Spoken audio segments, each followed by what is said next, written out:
What's up, everybody? Hopefully everybody out there is having a great trading day today. Hopefully everybody out there had a great trading week. And as you read in the title of today's video, I just wanted to go over the top couple of stocks that I'm watching, and as well as the top stocks that I'm currently trading, and what stocks am I watching for the rest of this month. So for those of you guys that are new to my channel, my name is Stas, and I make videos dealing with swing trading, day trading, long-term investing, and my personal philosophies and strategies when it comes down to investing and trading in the stock market. So if that's something that you're interested in, guys, if you want to learn more about the stock market, investing, and trading, feel free to drop a like, leave a comment, and subscribe, and join the two communities that we have down below, the Facebook group as well as the Discord chat. They're going to be linked down below in the description, as well as the first pinned comment down below in the comment section. We're talking about stock market investing, trading, entrepreneurship, networking with each other every single day in those two communities. So make sure you get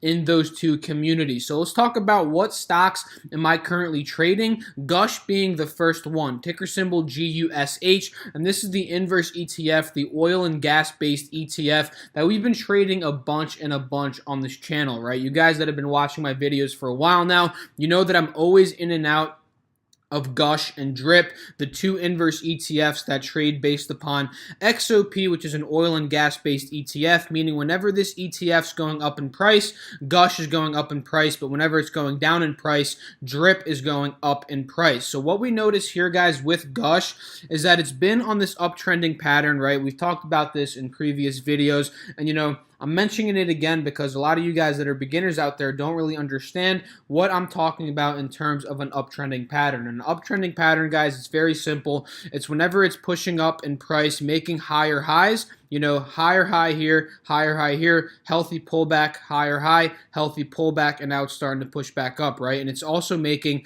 higher lows, a low here, a low here, and now we found out a bottom at about $30 in this particular ETF. So this one, very attractive with my style of trading because I like to buy ETFs and stocks that are at dip buy opportunities but are still on the uptrending pattern. So I'm in Gush with my larger account with an average position of about $33, and I'm also in this position or this ETF with my $500 Robinhood account challenge portfolio, right? And you guys are going to be seeing an update video for that on Tuesday, and I'm in that one with that at about $35 average position, I believe, 35.30, something like that. I'll update you guys on Tuesday about that. But yeah, I'm in Gush with two different accounts right now, and I like it because it's uptrending in price. It's trading above the EMA line. It just broke above the 50-day SMA indicator a couple of days ago, which was the key resistance point that we wanted to see Gush break above before we add more money into it. So it broke above there, and it's pushing up in price very nicely now. So the next resistance point that we see with Gush is the 180-day SMA indicator, right? And we want to see it break above there before we add more money into this particular ETF, right? And we noticed that this whole week, Gush has been pushing up in price. We opened up 817. This was exactly 1 week ago, right? Last Friday.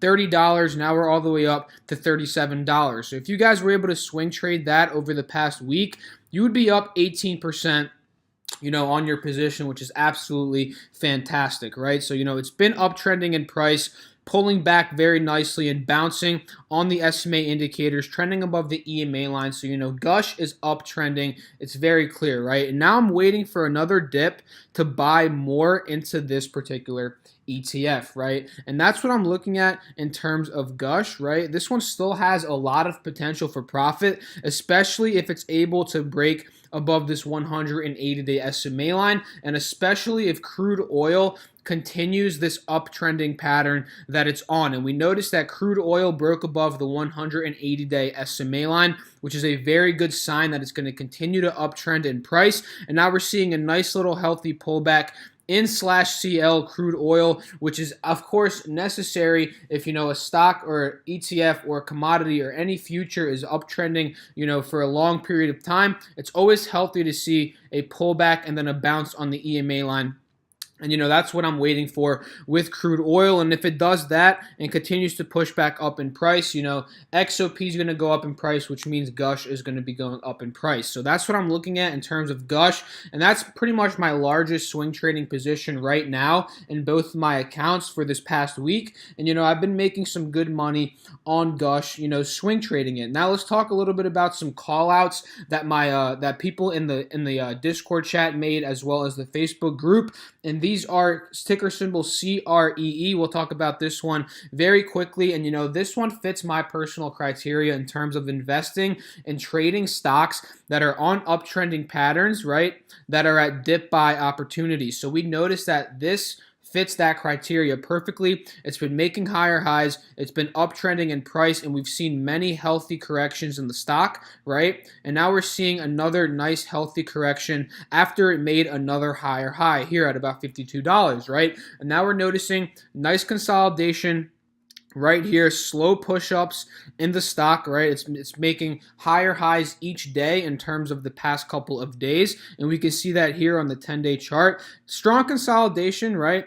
But it's making higher highs each day. It's slowly pushing back up in price. And this is a very good sign that the stock is slowly starting to recover, which gives us swing traders time to, do the technical analysis and really pinpoint the position that we want to take with any particular stock, right? And, now that we're seeing it's getting closer to the EMA line, we want to see a break above the EMA line, right? It's slowly starting to break above the EMA line, but it has yet to fully confirm that break, right? It's slowly breaking above, but I want to see some more candlesticks form on top of the EMA line before I take a position. And also, I want to see a break above this 180-day SMA line, because it seems like it's acting as a resistance point right now. What we notice is that we saw the little break above the EMA, and now we're seeing another red candlestick right below the 180 SMA. So this is acting as a resistance point, which is why I want to see a break above here and some more green candlesticks on the EMA line before I take a position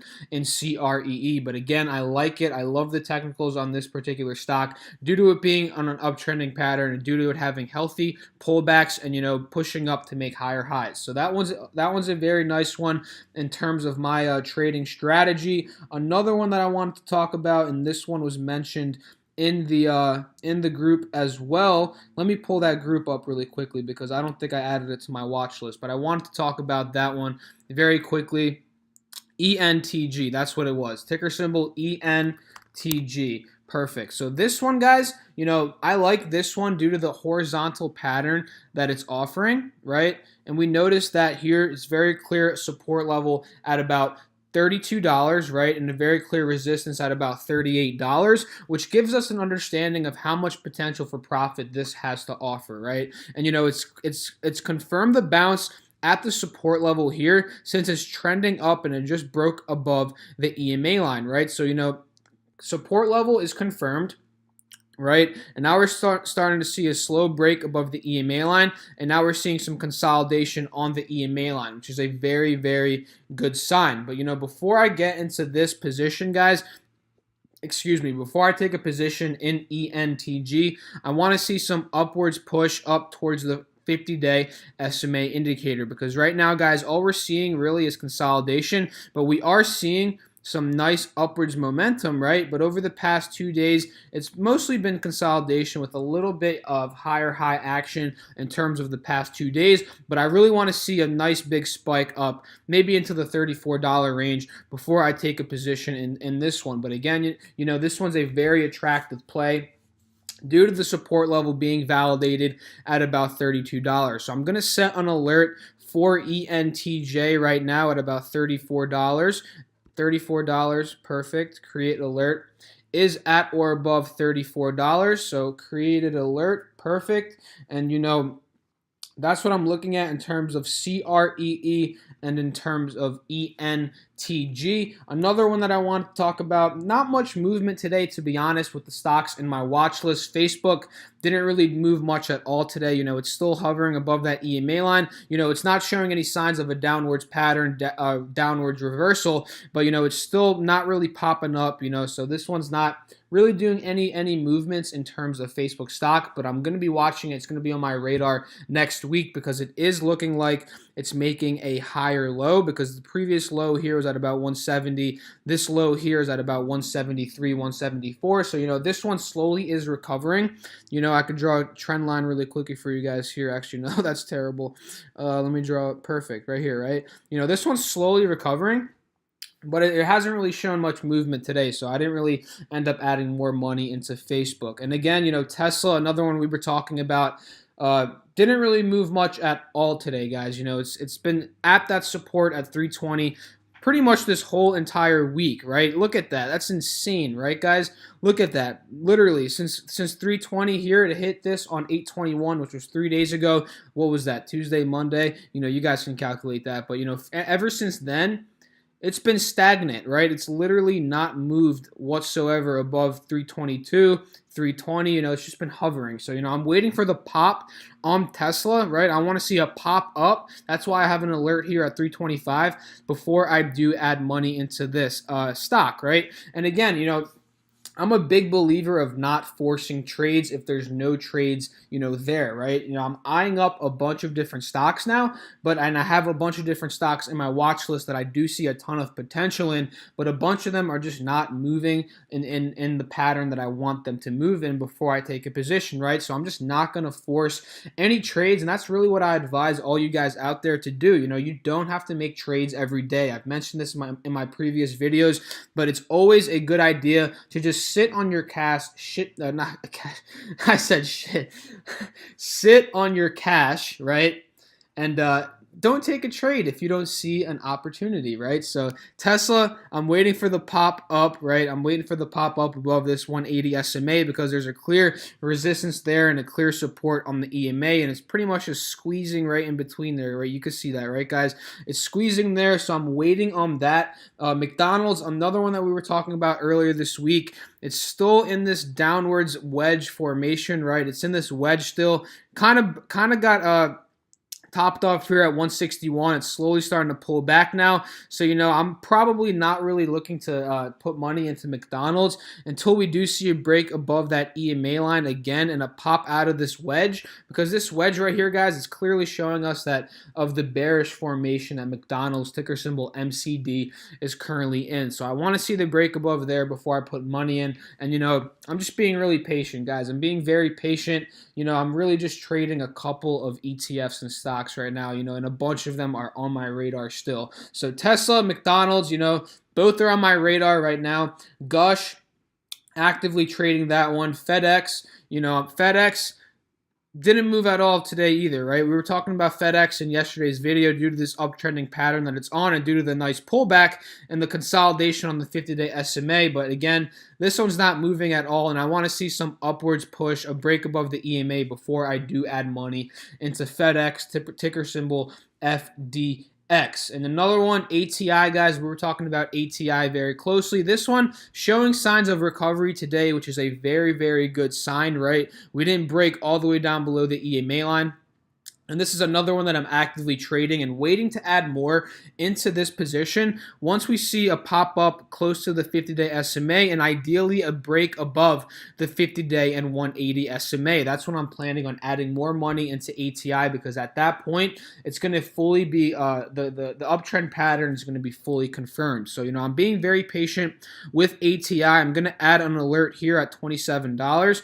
Create alert. $27, and I didn't cut losses on this one. I was talking about possibly cutting losses again, if it was pushing back down in price, but now that we're seeing it has a small green day up 1.2%, 31 cents. That's showing us that it's consolidating on the EMA line. It's not really looking to push down in price quite yet, right? And this just gives me further signs of life with ATI, ticker symbol ATI, and gives me further expectations that this one could continue to push back up in price from here. So that's what I'm looking at in terms of the different stocks in my watch list. Natural gas, guys, DGAS is also one that I'm in with a very small position. This one is looking to finally start to push down in price. But again, this one is kind of trading horizontally right now, as we can see here. So I would not be surprised if natural gas bounces here at 291, 290, pushes back up in price, which will obviously make UGAS a very good swing trade, day trade, 2-day trade, whatever, for next week. But, I'm not going to add more money into DGAS until I see, a push up in a push down below the support at 290 in natural gas. And for those of you guys that don't remember, I'm in DGAS with a small position of $500 at about $21.20, and I'm still holding that one because now that we see it's breaking above, right, it's breaking above slowly the EMA line and the 50-day SMA indicator. I do see a ton of potential with DGAS, and you see I still have an alert set there for $22, and that's what I'm expecting to add a little bit more money into DGAS. So that's a quick little trading update for you guys. What stocks I'm currently watching, what stocks am I trading, what stocks am I planning on trading, for the next couple of weeks, and I hope you guys enjoyed it. So if you did, feel free to drop a like, leave a comment, subscribe. Follow me on Instagram, follow me on Twitter, and join the two communities down below, both the Discord chat as well as the Facebook group. You guys won't regret it. We're talking about stocks, ETFs, investing, trading all day long. So get into those groups, and I'll be very excited to see you guys in there. So, and again, make sure to do your own research when it comes down to investing and trading. Do not buy or sell any stocks based off of my opinion or anybody else's opinion at that matter, because that's not how you're going to become a successful trader and an investor over time. So again, hope you guys found some value in this video. Let's make some money today. I'll catch you guys in Sunday's video. Have a great day. Peace.